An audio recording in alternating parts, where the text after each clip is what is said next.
All right, Gayasika, everybody, for showing up on this lovely Friday morning. We will be doing, welcome to FNEMC's information session. This will be a casual sit down and information session. We'll be learning about Indigenous peer networks, sharing our values and sharing our teachings session. And we would like to thank the Great Bear Initiative Coastal First Nations for coming with their team, Indigenous Climate Action Network. But a little opening for me. Thank you very much for joining us today. And for those of you that don't know me, my name is Crystal Dixon.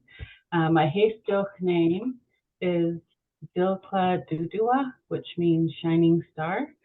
And I've been in this position for working on my third year now. So Gayasika for everybody showing up. And I'll pass it over to Tricia for the introductions. Wonderful. Native. Good morning, everyone. My name is Tricia Thomas, and my ancestral name is Lhoosk'uz Tanat. I am a member of Halalt First Nation, and my ancestral name comes from my Thomas side of the family, from Layakson. It's a war chief's name, which also means good speaker, and I always joke around and say I try to live up to one of those every day. So I'm really thrilled to be able to support Crystal today, hosting this event, and I'm really looking forward to getting to know all of you during our time together. So it's wonderful to see everyone here virtually to discuss vital topics like Indigenous Climate Action Network and the Great Bear Initiative. So as a mother of three, I have a tween and two teens. Discussions like this are always important, as I want to share how champions can come together and share knowledge and really learn from each other to create a better future for us all. So thank you. So we have an hour together here today, and in respect of the presenters and your time, I'd like to just jump into the introductions to introduce the team supporting the nations in the Indigenous Climate Action Network. So we'll start off with Gala from the Pinna Sustainability. Who'll share insights in her role, but also we'll have Shakya and Gillian as well. And then we also have Elijah here from the Nuxalk Nation, and we have Daniel Cupples as well. Can you pronounce the nation name? I've actually never heard it before, and I don't want to butcher it. Lhoosk'uz Dene Nation. Lhoosk'uz Dene. Yeah. Okay, Haichka. Okay, so they'll be sharing their valuable experiences and lessons learned in supporting the peer networks in their community. So I'll just hand it over to Gala first, then followed by Shakya, Gillian, and Elijah, and then Daniel. So over to you. Great. Yeah, thank you so much, Tricia and Crystal. And yeah, thanks everyone for being here. I'll be sharing my screen so that I can share the slideshow presentation with everyone. So just bear with me a moment, please.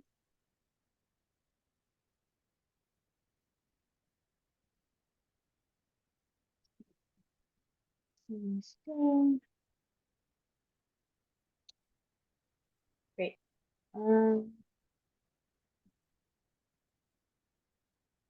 We can see your screen fine. Okay. Yeah, so thank you everyone for being here today. Good morning. So my name is Gala Muñoz-Carrier. I use they them pronouns. I work on the Indigenous Climate Action Network. I'm grateful to be doing that work. I also am working through Pinna Sustainability. So I have Jill here, who can introduce herself in a moment, but we work together. I work with a lot of different people in kind of different ways for the network like tasks. I'm calling in from the unceded and ancestral lands of the Squamish, Musqueam, and Lhoosk'uz normally, and I think I'm on the Qualicum, ancestral and traditional lands of the Qualicum today. Actually, I'm visiting my mom. Yeah, and so I will let others from the network, including our CACs here today, introduce themselves quickly and maybe just share the lands and the peoples that they're in relationship with. And I'll pass it to Shak for that. Thanks, Gala. Good morning, everyone. My name is Shakya, or also go by Shak. I know some of you here, and it's nice to see familiar faces, and very nice to meet all of you. So as Gala mentioned, I am working with the Indigenous Climate Action Network as a climate action facilitator. I'm fairly new to the role, to start earlier this year in June. And yeah, I'm here to provide kind of one-on-one support to the climate action coordinators. I'm calling in today from the traditional unceded lands of Lekwungen-speaking peoples, Esquimalt and Songhees, also known as Victoria. Yeah, I saw Hillary's message. It's very, very wet and very dark this morning here. I will pass it on to Lisa, actually. Hi, everyone. My name is Lisa Maloney, and I'm currently on the unceded territories of Wee-Way-Kay, which is Quadra Island. And I'm very new to the role. I just started a couple days ago, and I'm the Climate Action Administrator, and I'll be supporting your coordinators. Thank you. Great. Thank you, Lisa. And my name is Gillian Aubie or Jill. I'm the lead of the Climate Action File at GBI, and it's so heartwarming to have us all here today talking about the network. It's grown, it's growing, it will continue to grow, and it's just a real honor to be here with the team to share some of the work that we've been doing. So Hajka Asika for having us, and I'm calling in today from the unceded ancestral territory of the Squamish, Musqueam, and Tsleil-Waututh, where it is snowing on the North Shore. So yes, it's raining in the city, but it is snowing on the North Shore. So that is exciting for us folk who like snow. Who shall I pass it to next?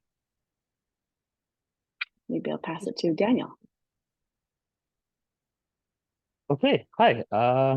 I'm Daniel Cupples. I'm Climate Action Coordinator for the GBI, and I'm here from the ancestral territory and unceded territory of the Lhoosk'uz Dene. I'm also a member here, and it is a balmy -9 outside right now and snowing currently. Yeah, I don't have a lot more to say than that until I guess I do my presentation, but I'm happy to be here, and I'm happy to see familiar and new faces here. I guess I can pass it off to Elijah, maybe? Yeah, thanks, Daniel. Elijah Mechum, calling in from the unceded territory of the Nuxalk people. My title for my nation is the Clean Energy Project Coordinator. I'm the Climate Action Coordinator for our nation. Like Daniel, we shouldn't speak anymore about who I am. That'll come up in my slide decks, but pleasure to be here today, Stuck Meets. Great, thank you, everyone. So we'll just do kind of a really quick high-level overview of the network itself, so that we can spend most of the time listening and gaining insights from Elijah and Daniel. The network. We are the Indigenous Climate Action Network, like I said, it's ICAN for short. We're a network that supports predominantly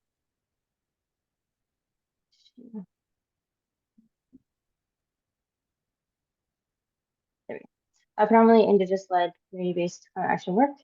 We do that, the network does that by providing funding to eligible and interested remote Indigenous communities in BC for a full-time climate action and focused staff position, the CACs, like we've mentioned.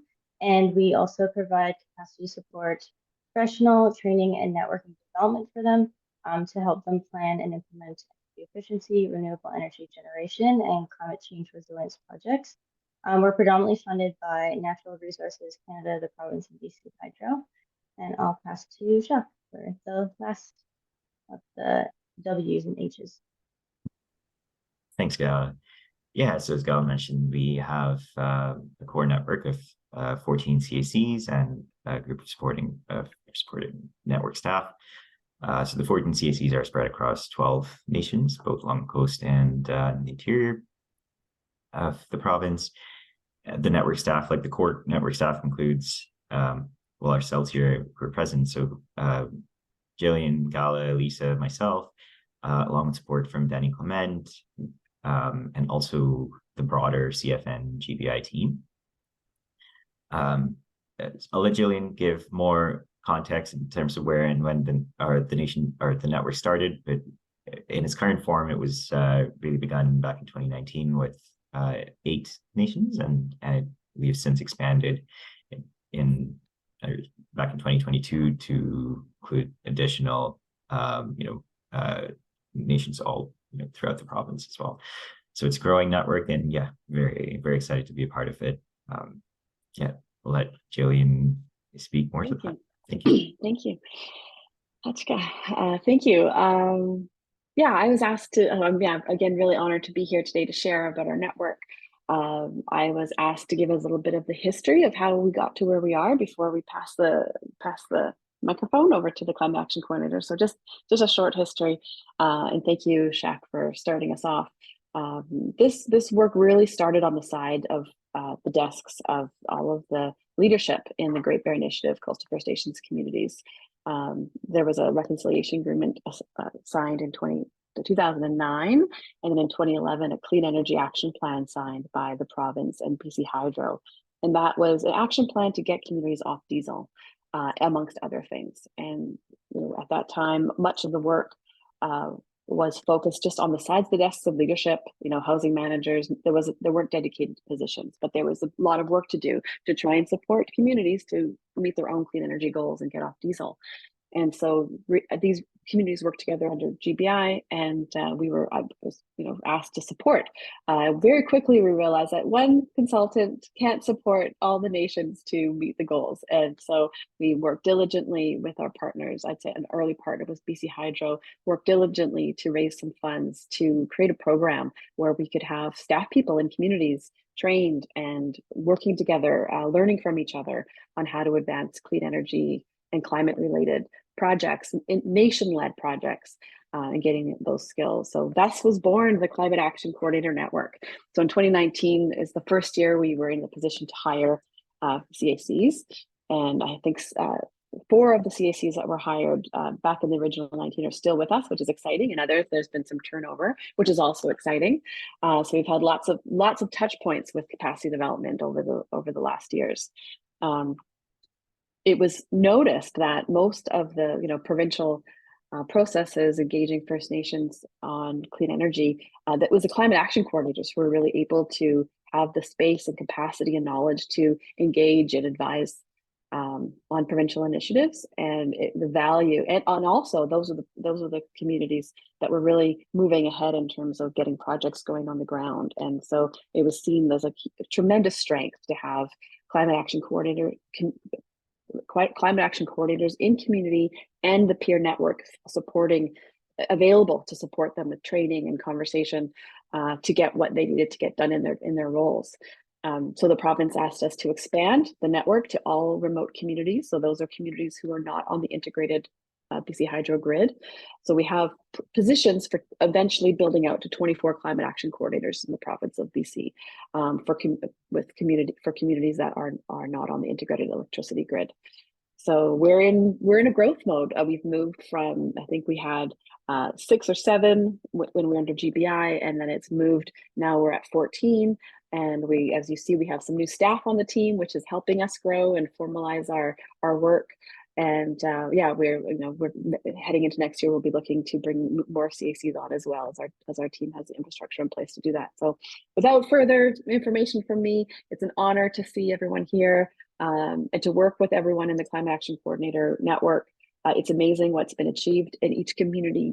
There's so much that's been achieved. I don't even know all of the things. Like as the lead of the network, there's so many things that happen every day that have gone beyond with even the original intent. So it's just a real joy and honor to serve. And with that, I'll pass it on to, I believe Elijah is going to go first. I think you're right. Yeah. Yaos Manamix, and still Elijah Mechum. My name is Elijah Mechum. I work for the New Hope Nation, as I said earlier. I've been working for the nation as the Climate Action Coordinator since 2020. There was one person that turned over my position, and I've held it ever since.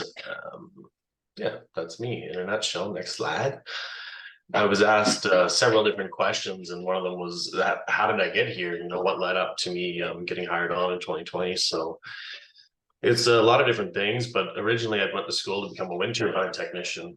I was an awful student in high school, and I didn't have the grades. So I had to take, the entrance exam, and I had some really great people here in my community support me, and I got in for it. I passed the course, I think top of the class just about, and I went and worked on 3.2 megawatt wind turbines for several years just outside of Tumble Ridge at the Mechum wind farm. Yeah, between the 6 of us, we worked on 61 of these turbines.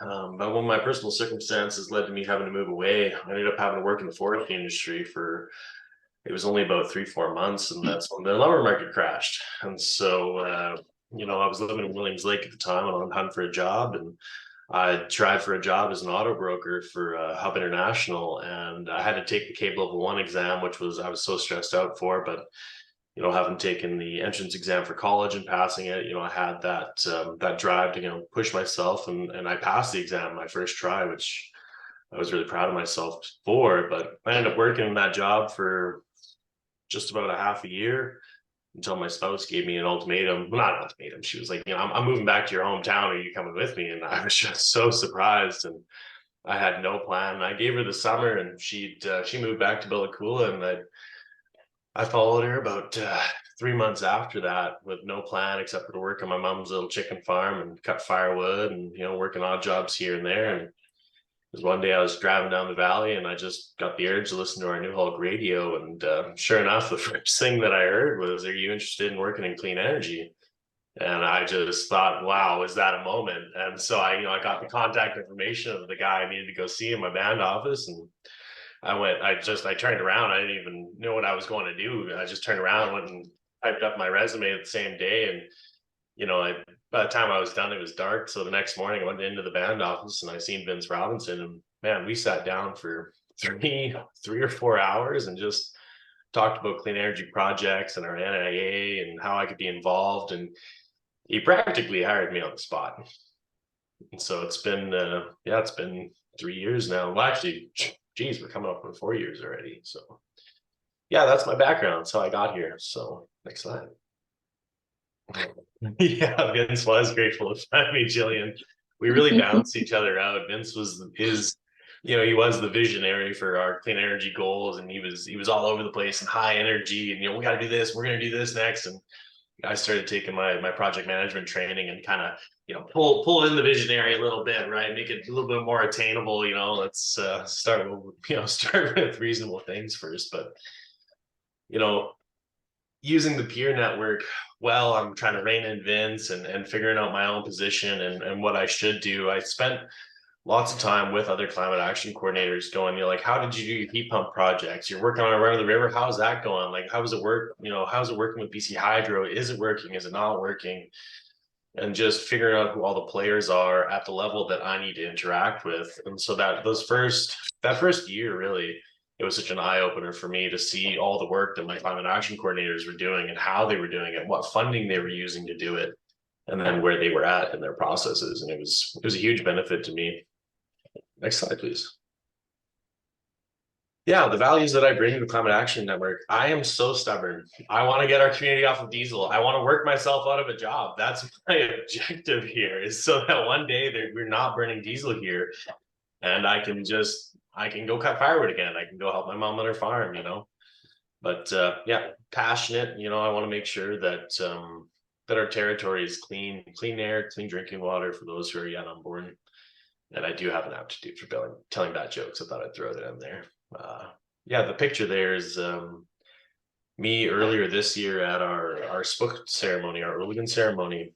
About 4 years ago, we've started dressing the totem pole of the Cedar Man and telling the story of how when Ooligan were lost, he went out and essentially got a male and a female Ooligan and brought them back to our rivers. And so I just wanted to put this picture in there just to show you guys a little bit about the things that I like to do for my community on Cedar Weaver on my spare time.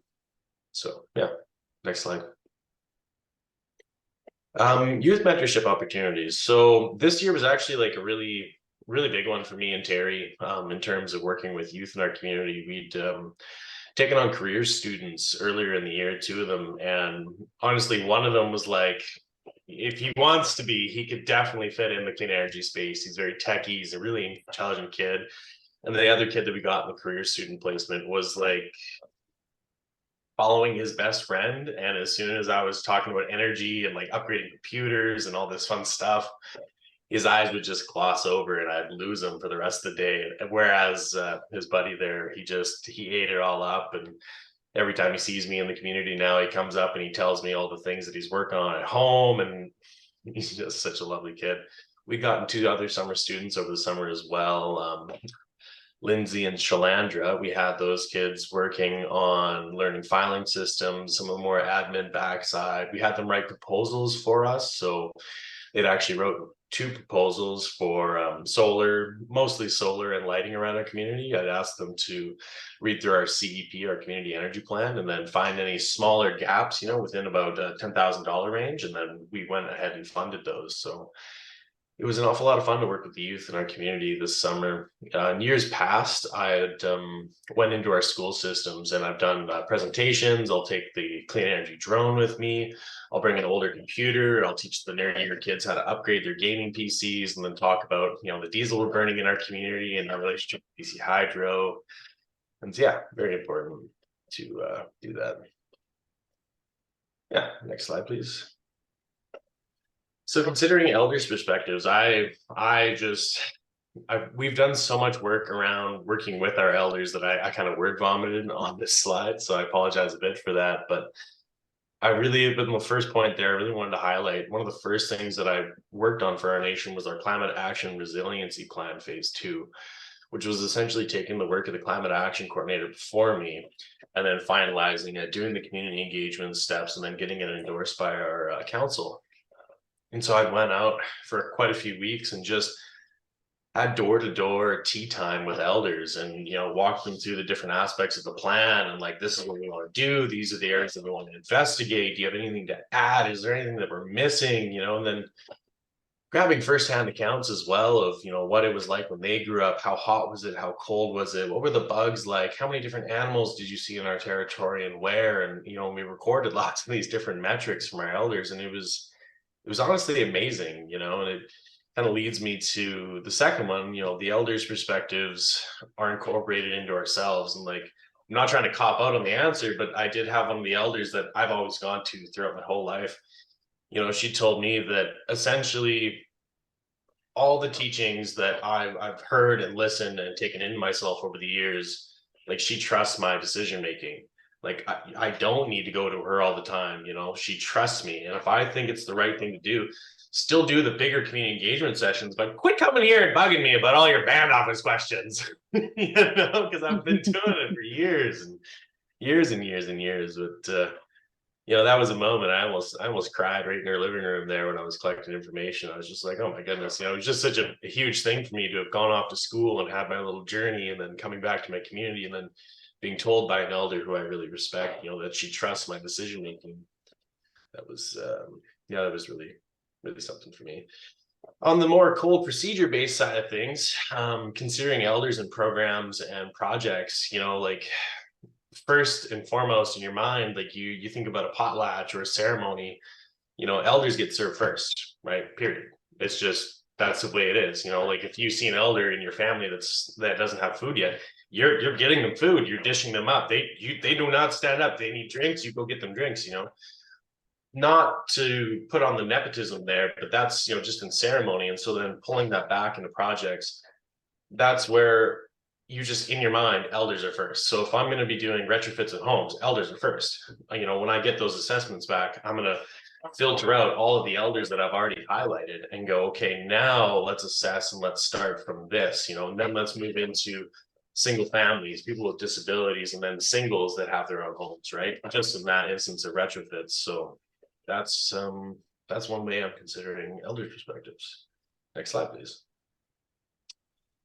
This one was just a really quick talking point. Just some active projects that I'm working on is energy efficiency retrofits, commercial and residential. We actually, line number 2, this is awesome. We just got our CEP, our updated one, endorsed by council on Monday. So that was really big news for Nuxalk. So that's awesome. We have a solid plan to move forward with. We're setting up an economic development company for our clean energy projects that we're moving forward on. I was working on a biomass district heating system, but we just sent out letters of intent to stop the project and shelve it.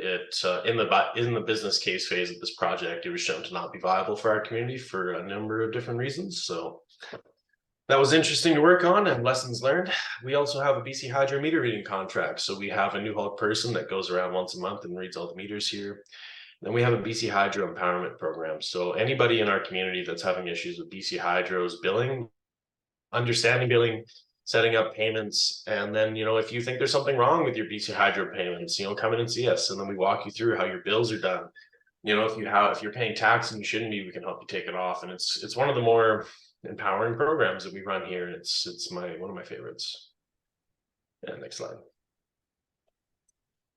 The additional training and mentorships that I have received over the years, like this list could be so long. I've taken so many micro certs and good training opportunities because they're just out there for us, you know, which is awesome. But I wanted to highlight these three specifically here. But Can Do offers amazing micro certificates if you want to learn more about financing specifically and economic development. It's been a huge part of filling in the gaps that I felt I was missing over the years. You know, business elevator pitches being one course that comes to mind right off the top. You know, being able to relay information quickly, concisely, and then gaining something out of a conversation. I also took the Technical Aboriginal Economic Development course, which was a great course. I learned so much about Aboriginal sovereignty and the rights and titles of our people, and I definitely recommend GIBC Essential, EOC Essentials courses. This was on the tail end of COVID. Like, I got hired the COVID year, right? So like that was out of the gate, that was hard. And so making sure that I was as versatile and as useful for my nation as I could be, I took the EOC Essentials course. And 3 years later, I'm now the planning and logistics officer for our nation's emergency operations center. So, you know, I really, I'm glad for that foresight that the management team had at the time, and to kind of pushing me into this. I really did appreciate that. And then training through the ICE network, Indigenous Clean Energy. I've been mentored by them since 2021 by Aaron Stewart, the previous director of the network, and that was invaluable. You know, just having a mentor from the ICE network, you know, somebody that I can just call up at a moment's notice, like, hey, so-and-so said this, and it's going to impact my project. What do you have any advice for me? Oh, talk to this person, go here, do that, and then send this paper to this person, and you're okay. You know, just having somebody there that's just calm, knows what they're doing, and to be able to provide you with reliable, you know, advice at a moment's notice was amazing. The Catalyst 2020 program, it could have been the best thing for me, except for COVID. We didn't end up getting out and onto the on-site intensive training until 2022. So I had to teach myself a lot of the lessons that they teach you in the Catalyst 2020 program. But when I went through the program, I had a lot better questions to ask. They were more refined. I knew what to ask because I was already working on projects. And it was really helpful for me. You know, I've got two really good certs out of that. It's an Indigenous Clean Energy Leadership Certificate and the Assessing Sustainable Energy Community Systems out of that. So now I have a lot more training, a lot more experience. And yeah, those are just a couple I wanted to highlight. Next slide, please. Stuff needs. Thanks for listening to me. I ramble a little bit when I'm nervous, but yeah. Thanks.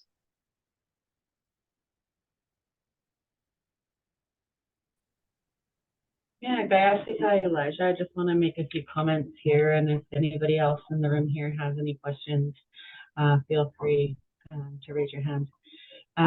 So I would just like to mention some of the things that you've really highlighted, and when it comes to your position and how you got there, I'm really grateful for you to share your story, because I think a lot of us do have those same moments where, you know, we get pulled into a direction, and then, you know, we look at our strengths, and we've created these spaces to share that. And seeing the passion and the values you have for your nation, and as an Indigenous person from the Health Nation, Haystoke woman, moving forward within this position, that was one of my dreams, was also our goals, is to work for my nation from afar and to be immersed within your community and reaching out to the elders and the youth, and just the passion that I see. I just would like to uplift you right now on that, and then thank you for your presentation, because it's very insightful, but also shows what this topic is about, right? So the Indigenous values that we carry, that we ingrain within or incorporate within these positions that we hold. So, and the mentorship piece. The mentorship piece is a huge part. I just to tell you a little bit about this position. Our funders are BC Hydro, Fortis BC, and Emily. Emily provides some in-kind donations or time to have to create a space for me. They've also provided mentorship, which is also a huge part of, you know, how we learn. And they're instilling confidence in myself to create these spaces and opportunities for us. If there's anybody else that would have any comments or questions, feel free. Otherwise, we will move on to the next presenter.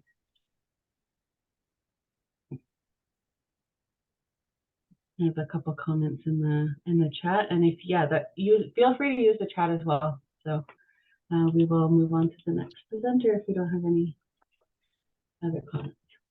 I have Sarah that raised her hand there. Oh, sorry. Yeah, go ahead. Hi, thanks for your presentation. So my name's Sarah Ozog. I work closely with Crystal and Trisha, and I also have the privilege of working closely with the Haida Nation and Skidegate and Old Masset, so Holly and Kevin there. And so I'm always, you know, keen and working with them closely. I understand what some of their challenges are in their roles, but it would be great to hear from your perspective and just when you say that you want to work yourself out of a job, I just love hearing that because it so resonates with the sentiment that's out there. But what are some of the challenges that, you know, you're feeling and seeing right now in terms of kind of getting that 100% diesel reduction that New Hawk wants? That is a good one. So challenges right now for us, we've had lots of challenges over the years, you know, capacity being one of the biggest ones out of the gate. When I had been hired, like I was to help, you know, reduce that capacity issue within our nation. And then after my first year, you know, we hired Terry Weber on, and now we've hired Braden Talio. And we've had, I want to say about 15 people come through our department for various different projects that we've hired to help support that capacity issue.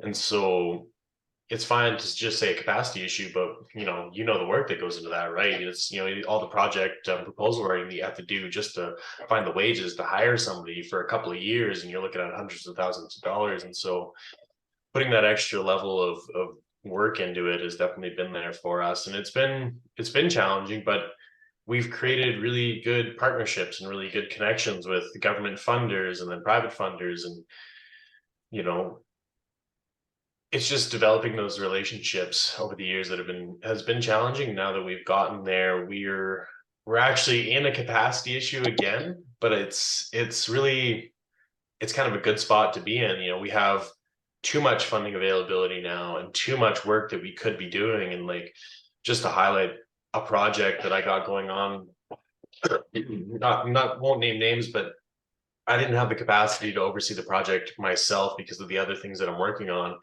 And so the funder of the project had actually chosen a contractor that we were both okay working with, because I'd worked with them in the past, to project manage it for me. And then I can actually just coordinate my nation's efforts and ensure that endorsement and community engagement is being done appropriately and moving forward with it. It's just one of the many things that we're working on, but I really do appreciate finding compromises like that and working forward. I mean, in terms of reducing our diesel and our NIA completely, like we got like 3.2 million liters to displace here. Terry Weber, he is working on our run of the river for the nation. And so that's set to replace about 80% of our diesel reliance. So really what my job is now is to close gap everything else. So I need to start reducing the energy uses in our buildings. I need to start doing more intermittent net metering and complex net metering on our systems. I need to start looking at the winter heating loads and thermal capacity within our communities. So, now that biomass is off the table, I got to find other better solutions to this issue, and there are many great solutions. And so that's what I'm doing now. That's the problem I have, is that since my biomass isn't feasible, I have to find another better solution to covering the winter heating load. I'm not alone. I have a really great team and a really great administration. So it's just going to take us some time now, because this was literally just the beginning of this week that this had happened. So I just got to sit down and strategize a little bit more on, addressing that winter heating load in our community. That answers your question, Sarah. Awesome. Thank you.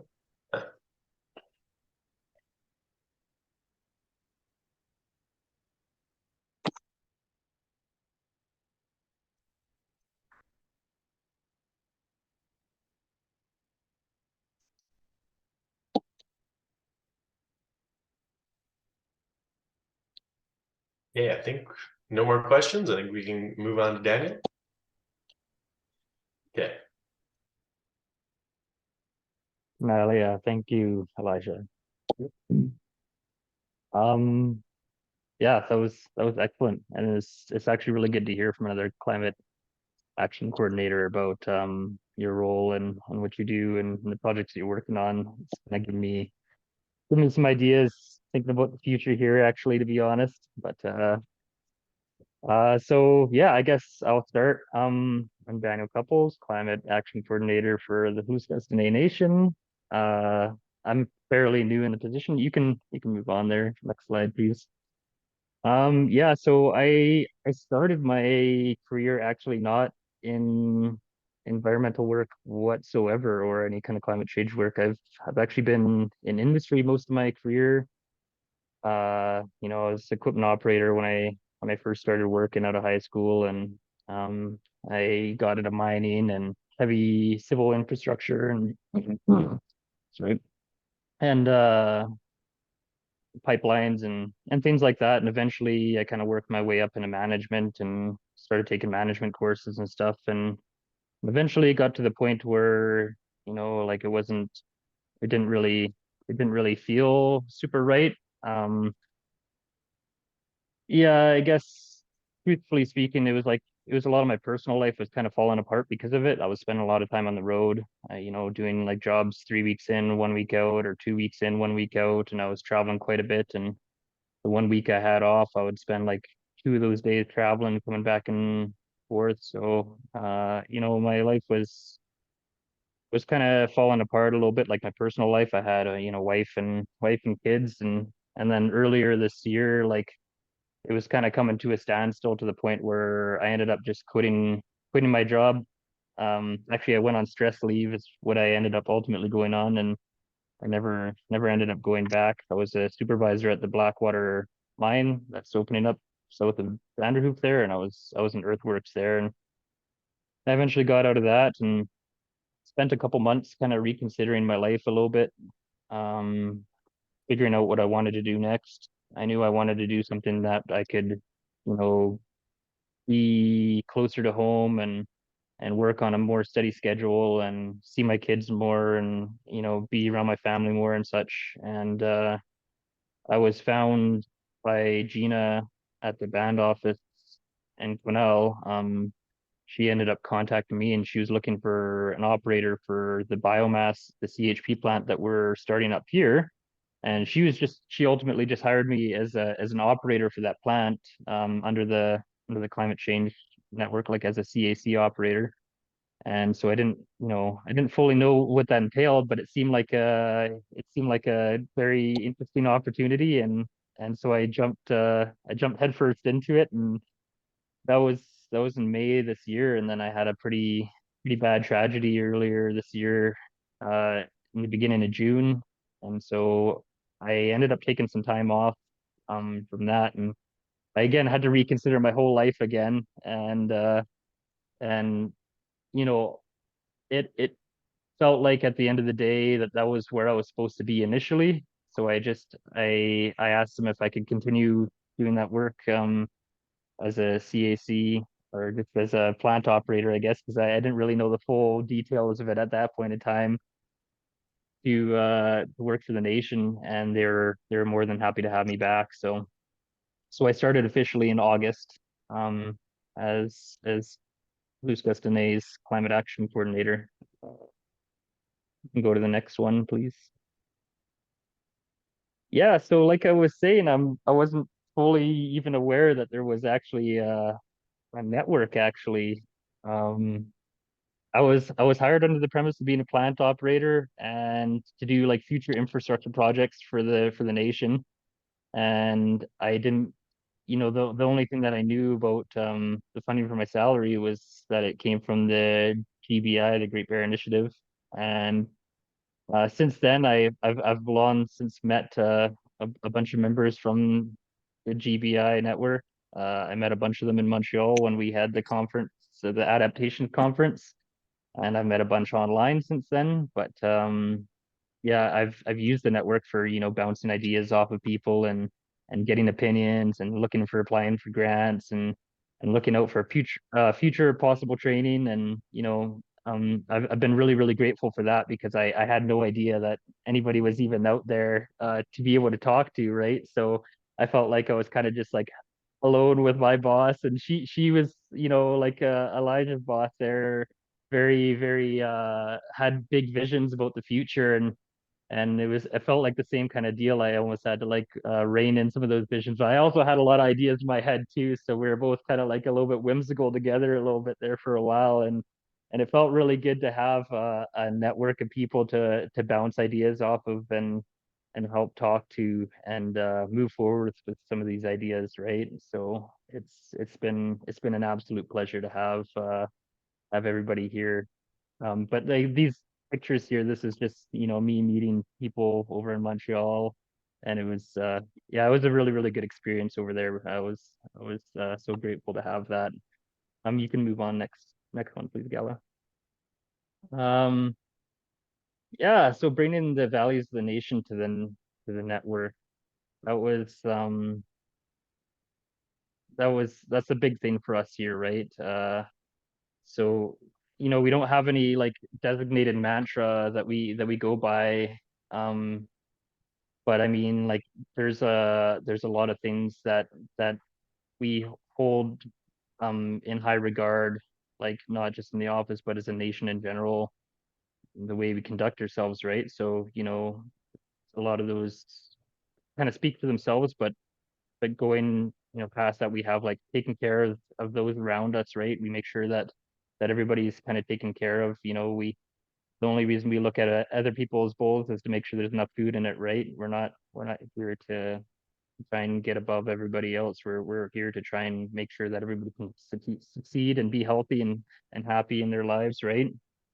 We consider the needs of those that are most vulnerable, so taking into account our elders first. Like Elijah was saying again, we make sure that, anytime there's a potluck or whatever, they're fed first, but then going beyond that, like the children and the youngest and those that are sick and those that are disabled and those that are struggling, right? We make sure that those are taken care of first.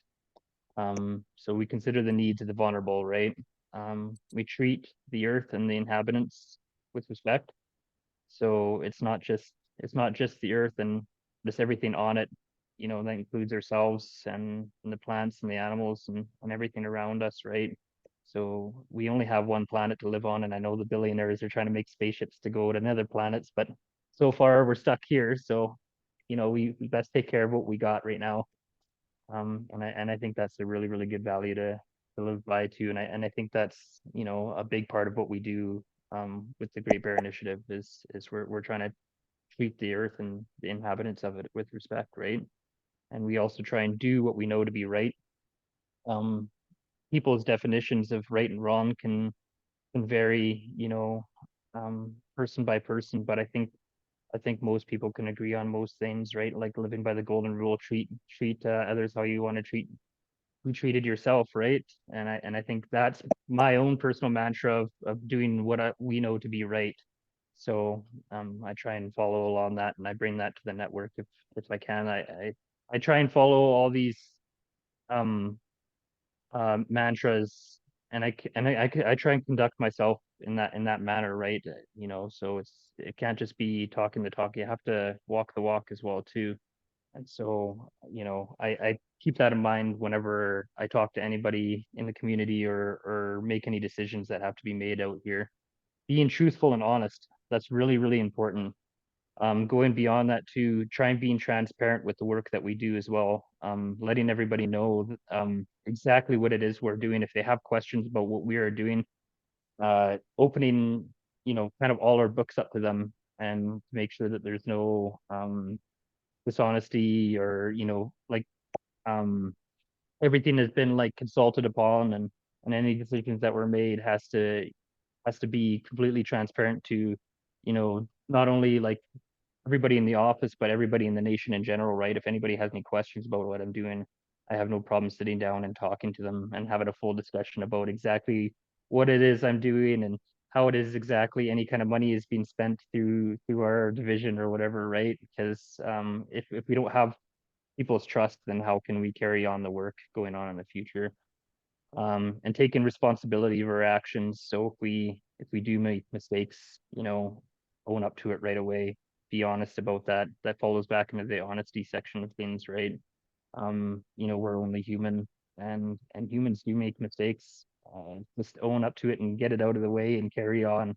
That's the only thing we can do. And people won't, again, they won't trust you. And if people don't trust you, then they're not going to put their faith in you making decisions on behalf of the nation going forward, right? So if we don't take responsibility for our actions, then what's really the point? And again, considering 7 generations ahead when decisions are made, you know, the decisions that we make aren't just the decisions for ourselves and our kids and our kids, but it goes, you know, generations beyond that, right? My children's grandkids will inherit this land someday, right? And I want it to be healthy and good, and I want the community to hopefully be more healed in that time, and I would like to see it be prosperous out here, and we have to lay the groundwork for that. So when the decisions are made for things and projects going on in the future, we consider 7 generations ahead. Move on next, please, Gala. Our youth mentorship program, I have to admit, is kind of underwhelming right now. I've been working with the teacher here recently to try and do some recycling around the community.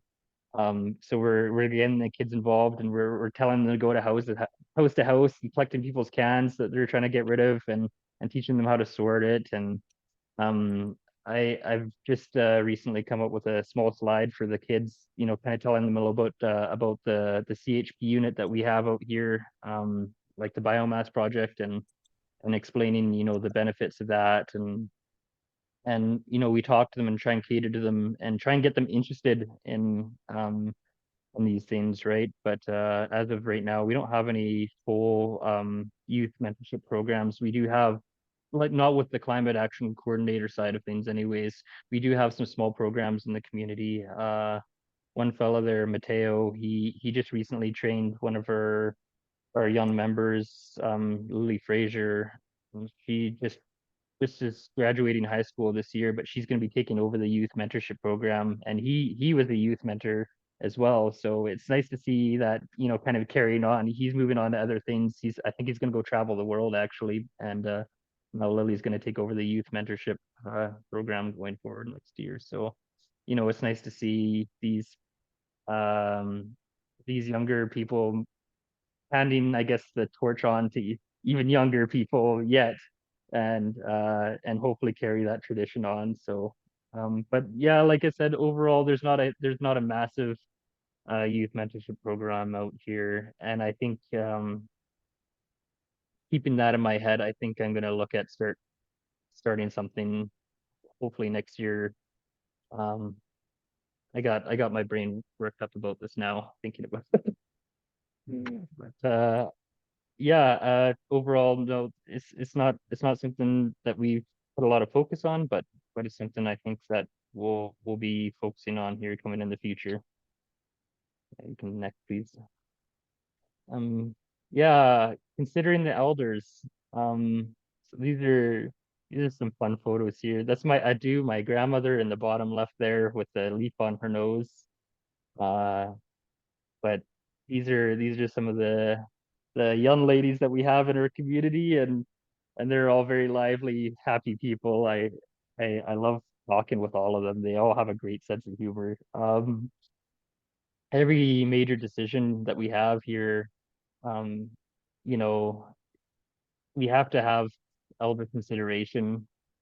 Like it was discussed before, they're the ones that are part of that vulnerable population, and they're right up there with the vulnerable. So anything that's uh that's that's done out here, it has them heavily considered first, right? Whether it be housing or health or even power or like water, all of it, like their approval has to go first. And our council, admittedly, they probably wouldn't like to say this, but we're pretty well all elders, and uh I don't know if they would be very happy with me saying that right now, to be quite honest. But, so ultimately, any decision that is made here is made by elders in the community, right? And so I think it's good to have that knowledge, and that consideration going on with anything that goes on with my work, and even anybody else's work in the community. But we're rather small out here, right? Like we have 230 band members. So any decision made by anybody in the band office affects pretty well everybody. Um I would say that yeah, that's just it's just an obvious thing considering the elders. Shall we move on to the next one, please? Training and mentorship. So I'm pretty new to the company. So I haven't had any training myself yet, but I really want to get additional skills working with computer. Um, I'm fairly limited in that. Like I said, my background has been like mining and construction and all that. So I've been more hands-on than anything. I'm used to working with my hands more than I am, typing, and so I'm still getting the work around for that. And that would be something I want to focus on in the future, is getting better to be able to help other people too with those skills, right? Biodiversity and forestry, that's something huge for out here as well. Uh, we'll go into that here to the next slide actually. So yeah, so our projects out here. Right now we're doing a biomass power plant. That's going to be really big in reducing our diesel emissions out here. We are currently running on, diesel power plant, but once this biomass project is up in place, that's it on the left there in the black ICAN, and the right is just like storage bin. So we kind of have like a program where we're trying to do fuel mitigation out in the forest right now, because it's pretty dense with felled over trees and pine in general, right? There's a lot of fuel out there to burn for forest fires, and our forest fire risk is ridiculously high out here.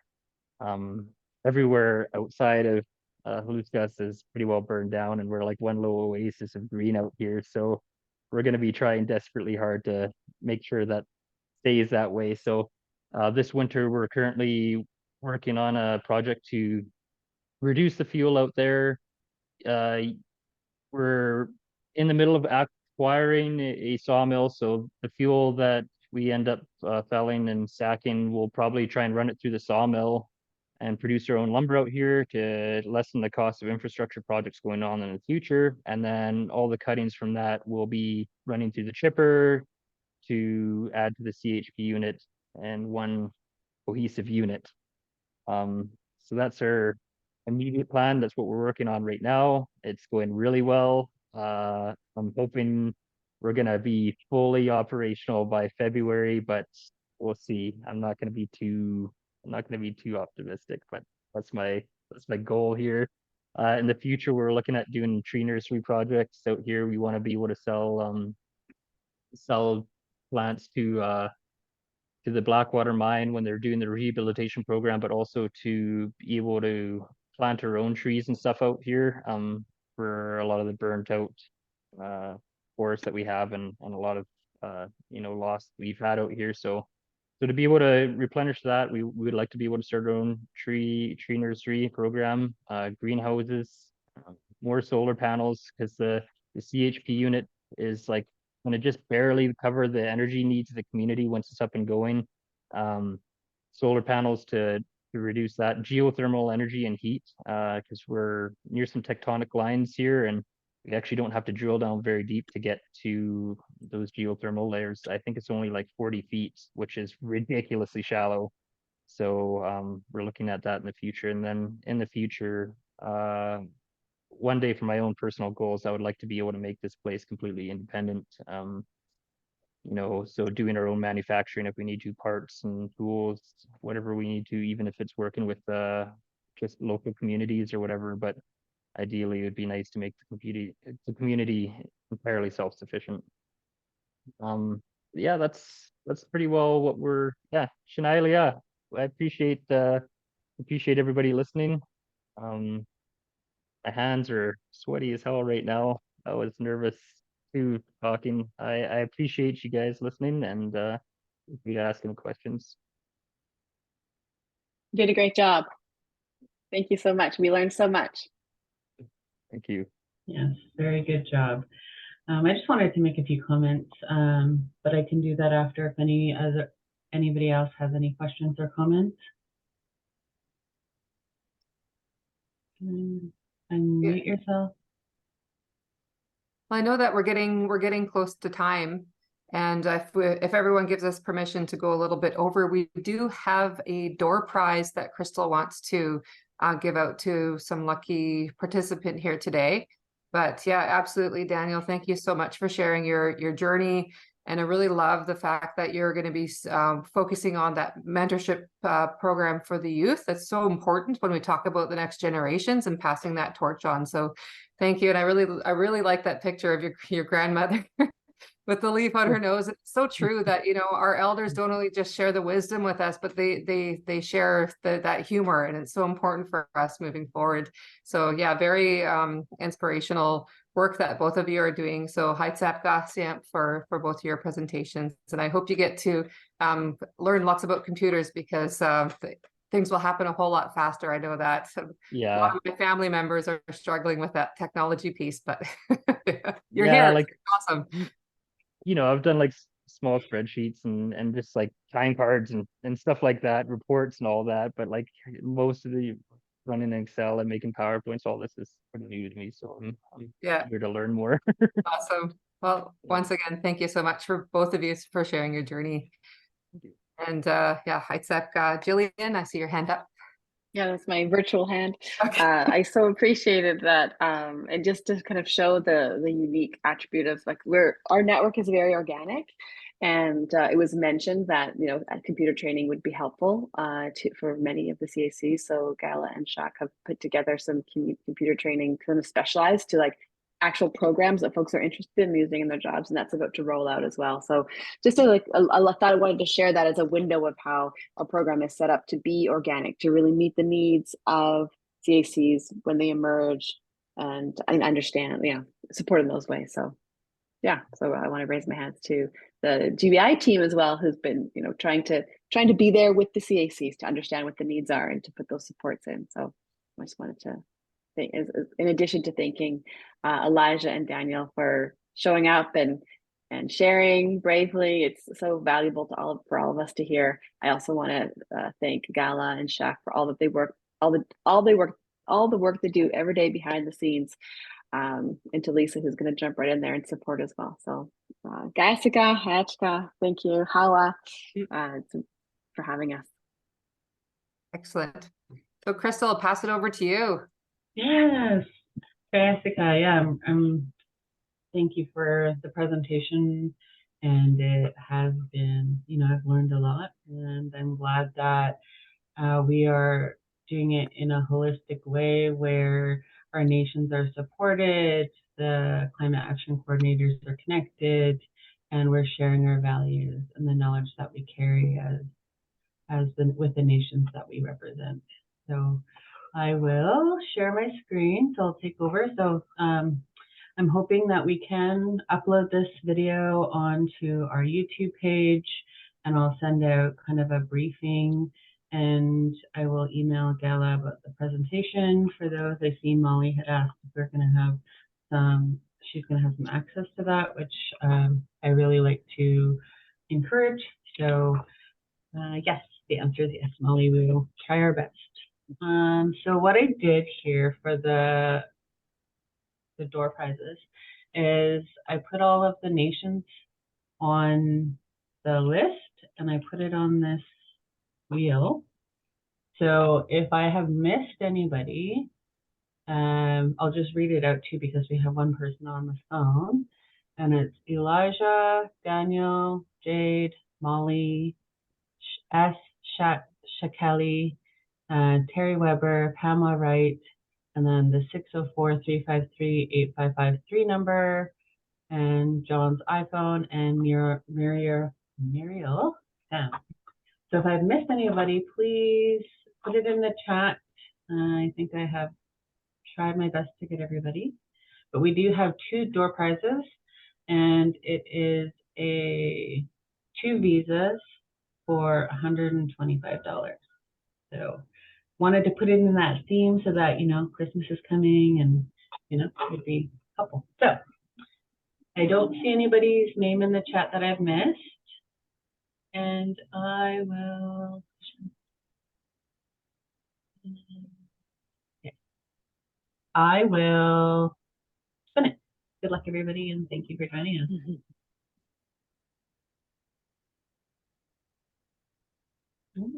Pamela Wright.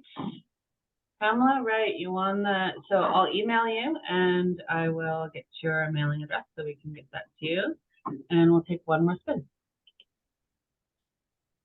It was fun. Yeah. Terry Weber. Terry Weber, congratulations. Awesome. Awesome. Congrats, everybody. And Thanks, everyone. have a good day. Bye, Yes, Shakya. Jessica, have a nice weekend. Thanks so much. Thank you, everybody. Yep. Thanks. Nice meeting you, Daniel. Thanks, It was everyone. nice meeting you too.